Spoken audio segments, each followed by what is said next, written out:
Hello everyone, welcome to delicious recipes. ഇന്ന് നല്ല നാടൻ രീതിയിൽ മട്ടൻ പെരട്ട് തയ്യാറാക്കിയാലോ. നല്ല അടിപൊളി ടേസ്റ്റാണ് കേട്ടോ ഇതിന്. അപ്പോൾ നമുക്ക് ഒട്ടും തന്നെ സമയം കളയാതെ ഇത് എങ്ങനെയാണ് തയ്യാറാക്കുന്നതെന്ന് നോക്കാം. ഞാനിവിടെ 1/2 കിലോ മട്ടനാണ് എടുത്തത്. ഇത് എല്ലോട് കൂടിയ മട്ടനാണ്.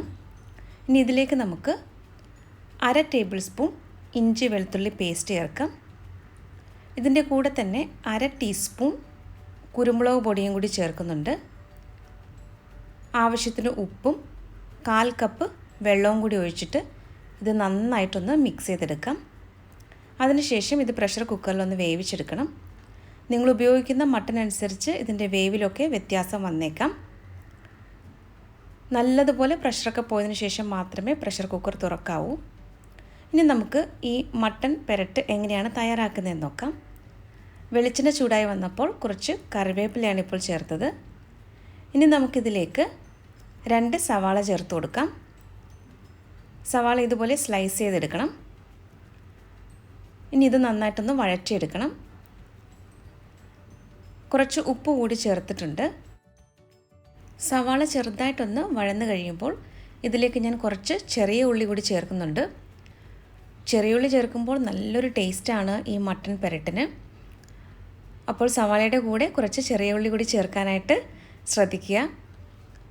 ഞാനിവിടെ ഏകദേശം 200 ഗ്രാം ചെറിയ ഉള്ളിയാണ് ചേർക്കുന്നത്. ഇതുപോലെ ചെറുതായിട്ട് കട്ട് ചെയ്തെടുത്തിട്ടുണ്ട്.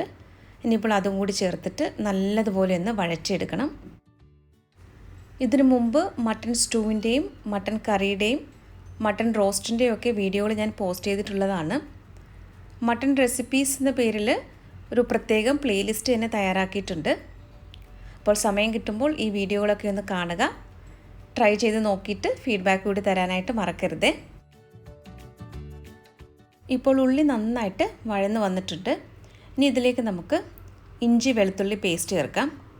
1/2 ടേബിൾ സ്പൂൺ ഇഞ്ചി വെളുത്തുള്ളി പേസ്റ്റാണ് ഇപ്പോൾ ചേർക്കുന്നത്. ഇതിൻ്റെ കൂടെ തന്നെ 2 പച്ചമുളകും കൂടി ചേർക്കുന്നുണ്ട്. ഇനി ഇഞ്ചിയുടെയും വെളുത്തുള്ളിയുടെയും ഒക്കെ ആ പച്ചമണം ഒന്ന് മാറുന്നത് വരെ നല്ലതുപോലെ ഒന്ന് വഴറ്റിയെടുക്കാം.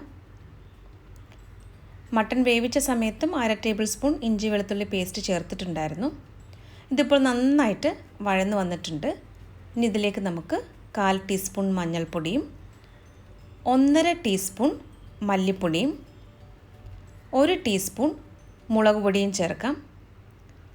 ഇത് സാദാ മുളക് പൊടിയാണ് ഞാൻ ചേർത്തിട്ടുള്ളത്.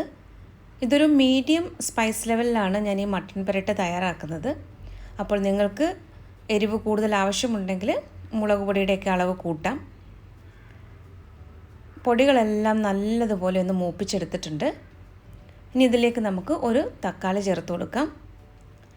ഈ തക്കാളി നല്ലതുപോലെ ഈ മസാലയുമായിട്ട് ചേർത്തൊന്ന് മിക്സ് ചെയ്തെടുക്കണം.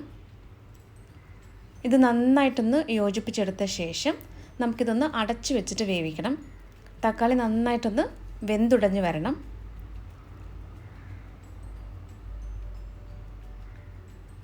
ഇനി ഇതൊന്ന് അടച്ചു വെച്ച് വേവിച്ചെടുക്കാം.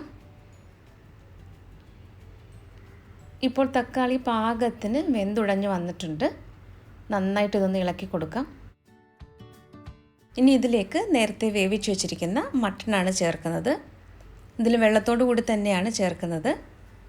നന്നായിട്ട് ഈ മട്ടൻ മസാലയുമായിട്ട് ചേർത്തൊന്ന് മിക്സ് ചെയ്തെടുക്കാം.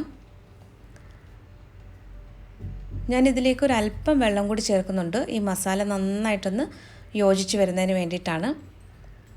ഇതിപ്പോൾ നല്ലതുപോലെ ഒന്ന് മിക്സ് ചെയ്തെടുത്ത ശേഷം നമുക്കിതൊന്ന് ചെറിയ തീയിൽ വെച്ചിട്ട് ഒന്ന് വേവിച്ചെടുക്കണം. ഈ മട്ടൻ മസാലയുമായിട്ട് നന്നായിട്ടൊന്ന് യോജിച്ച് വരാൻ വേണ്ടിയിട്ടാണ് ഇതൊന്ന് അടച്ചു വെച്ചിട്ട് വേവിച്ചെടുക്കുന്നത്.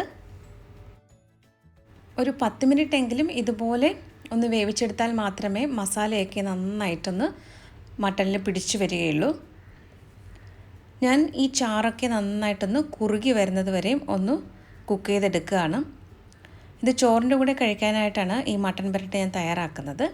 അപ്പോൾ ഗ്രേവിയൊക്കെ നന്നായിട്ടൊന്ന് കുറുകി വരുന്നത് വരെ ഒന്ന് കുക്ക് ചെയ്തെടുക്കാം. 1/2 ടീസ്പൂൺ കുരുമുളക് പൊടിയും 1/2 ടീസ്പൂൺ ഗരം മസാലയും കൂടി ചേർത്തിട്ട് നന്നായിട്ടൊന്ന് മിക്സ് ചെയ്തെടുക്കാം.